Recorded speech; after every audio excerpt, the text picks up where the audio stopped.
Hi, my name is Jamie and I've been asked to speak to you on the subject of loneliness. Unfortunately, over the last year I've learned a lot more about loneliness than I ever cared to learn.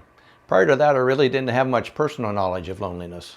Although I lost an older brother in 1979 and my dad passed in 2003, I still hadn't really experienced loneliness.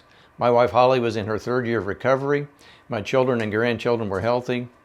My mother was 95 years old but still lived independently and even still drove. Life was good. Loneliness really wasn't an issue for me. But all that changed dramatically on July 9th of 2024. On that day, both my wife and mother were called home within 6 hours of each other, and I was devastated.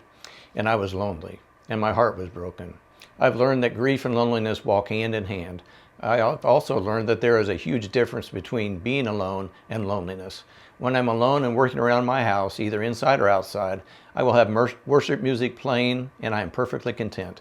I feel close to God and close to those I've lost. Being alone is something I have become very comfortable with. Loneliness is a completely different animal. Loneliness tends to come at times when my grief has been the heaviest and deepest. Loneliness for me comes from missing those I love who are no longer here. It comes from being in the places we would go together and realize that they are not there. I can be in a room full of people and be incredibly lonely. One salvation I had to combat my loneliness and grief was my dog and partner, Clarence. He was constantly at my side and was there as I cried myself to sleep countless times.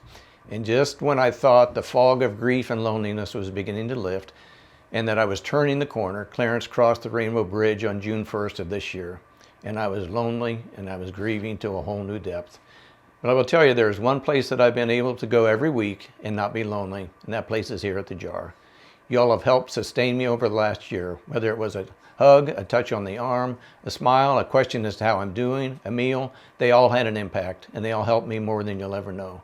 I tell people often that if it wasn't for my faith, my amazing family, and my Jar family, I would be face down in a gutter somewhere right now. Y'all have helped me to put one foot in front of the other and keep moving forward at times when I wasn't sure I could do it. And I thank you for it. Matthew 5:4 tells us, "Blessed are those who mourn, for they will be comforted." And you have done that for me. I have also found a great deal of comfort in Proverbs 18-24, which tells us, "There is a friend who sticks closer than a brother. That friend is Jesus, and I know he never abandons us."